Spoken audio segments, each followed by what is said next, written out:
Hello, কেমন আছো তোমরা? আহ, আমি জাস্ট এই 30 মিনিটের মতন হবে আমি স্নান করে আসলাম। খাওয়া দাওয়া হয়ে গেছে। আমরা দুদিন থেকে হচ্ছে হোম ডেলিভারি খাচ্ছি। না না, একদমই মজা করলাম। হোম ডেলিভারি না, আহ, মামি রান্না করে পাঠাচ্ছে, কালকেও পাঠিয়েছে, আজকেও পাঠিয়েছে। আজকে অনেক কিছু রান্না করেছে।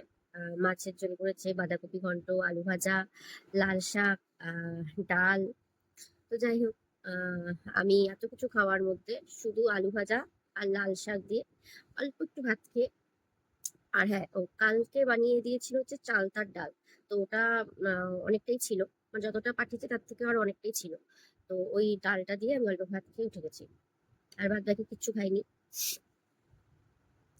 হচ্ছে খাওয়া দাওয়া হয়ে গেছে, এখন হচ্ছে আমি ওষুধ খাবো, ওষুধ খাওয়ার পালায় দেখো এগুলো সব নিয়ে বসছি। এটা হচ্ছে এখন আমার আসল সম্বল, মানে আমাদের সবার।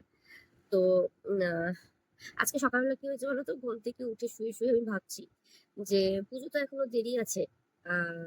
আস্তে ধীরে শরীরটা ঠিক হোক, 2-4 দিন পরে আস্তে ধীরে 2-4 দিনের মধ্যে ঠিক হয়ে যাবো, তারপর বেরোবো। আমার বিশ্বাস করো মাথার থেকে একদম বেরিয়ে গেছে। তারপরে একটু আগে আমি হঠাৎ করে ডেট দেখে আমার মাথা ঘুরে গেছে পুরো।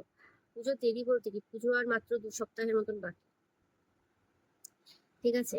সেখানে আমি এখনো পর্যন্ত আমার অনেক কিছু কেনাকাটা আছে, আমি কিচ্ছু করতে পারছি না। আজকে 3 দিন থেকে আমি বিছানায়, বেরোতে পারছি না, কিচ্ছু করতে পারছি না। গলার আওয়াজ একদম বুঝতেই পারছো আশা করি। প্রচন্ড মানে বাজে অবস্থা। যাকে দেখছি সবাই কি সুন্দর শপিং করছে, ভিডিও দিচ্ছে, ছবি ছাড়ছে।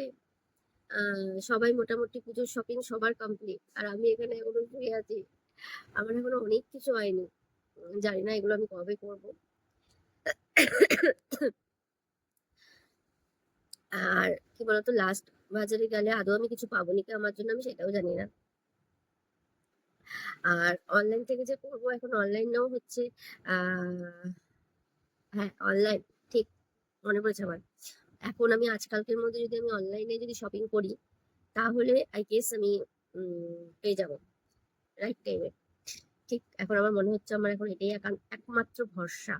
কারণ আমার মনে হয় না আমি গিয়ে মানে অফলাইন আমি কেনাকাটা করতে পারবো।